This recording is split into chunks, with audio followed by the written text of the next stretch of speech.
In the early 1400s, the Kingdom of France was bleeding from every direction. The war with England had dragged on for generations, and France was losing badly. English armies controlled vast territory, even Paris itself. The French king, Charles VI, was broken by recurring madness and could barely rule. Powerful nobles fought each other instead of the enemy. Then came the moment that shattered all hope.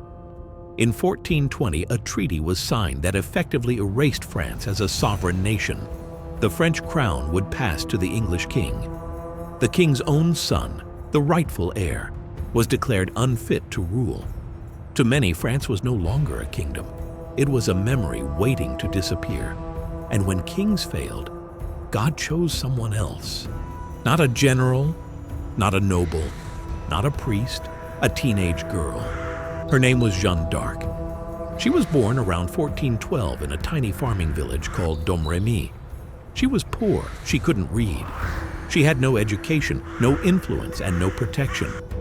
In a world ruled by men, power, and bloodlines, she had none of these things.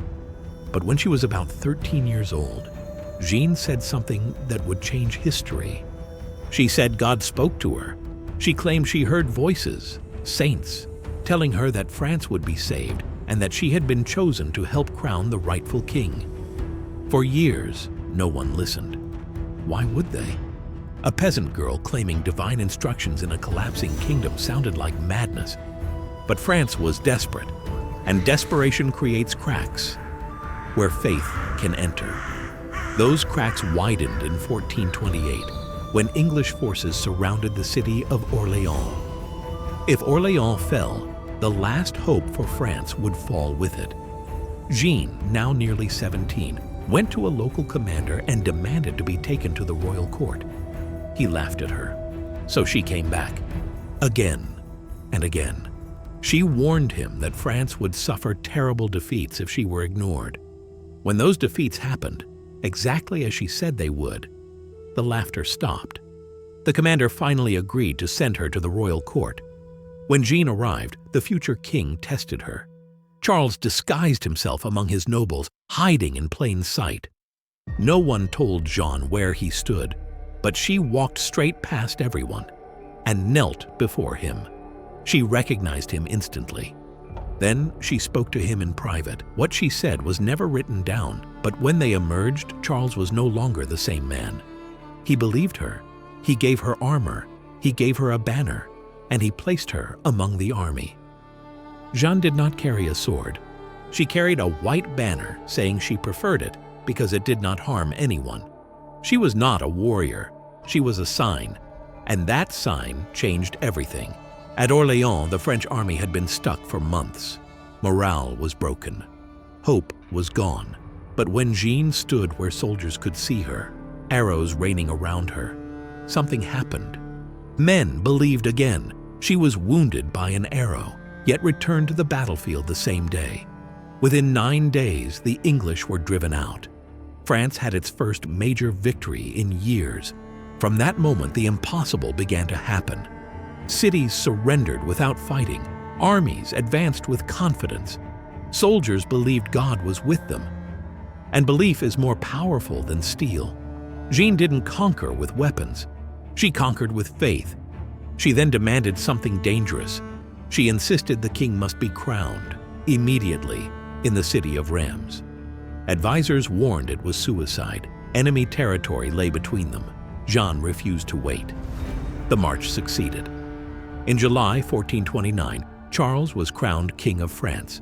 Jeanne stood nearby, watching the promise God had given her come true. But the moment the crown touched his head, everything changed.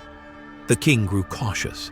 His advisors wanted peace, negotiation, delay. Jeanne wanted action. She followed God's voice, not politics, and that made her dangerous, not to the enemy, but to her own side. She had become unpredictable, so they let her go. In 1430, while defending the town of Compiègne, Jeanne stayed behind to protect her men during a retreat. The gates closed before she could enter. She was pulled from her horse and captured. She waited for rescue. None came. The king she crowned stayed silent. Saving her was inconvenient. Her faith was now a risk. Letting her die was easier. The English didn't treat her as a prisoner of war. They put her on trial for heresy, not to seek truth, but to erase her. If she was declared a heretic, then her visions were lies, her victories were fraud, and the king's crown would be stained. The trial was a trap. She was young, illiterate, alone, surrounded by trained theologians loyal to her enemies. She was denied counsel, threatened with torture, watched constantly. Still, she did not break. When asked whether she believed she was in God's grace, a question designed to condemn her no matter the answer, Jeanne replied, "If I am not, may God place me there. If I am, may God keep me there." The courtroom fell silent. They could not defeat her faith, so they condemned her anyway. On May 30th, 1431, Jeanne d'Arc was burned alive. She was 19 years old. Witnesses said she called the name of Jesus as the flames rose. An English official later admitted they feared they had executed a holy woman. 25 years later, the trial was overturned. It was declared corrupt. Jeanne was cleared of all charges. Centuries later, she was named a saint. But her real legacy was already written. France survived. A kingdom was saved. And the world was reminded of something timeless. God does not need armies. He does not need crowns. He does not need power. Sometimes he chooses a teenage girl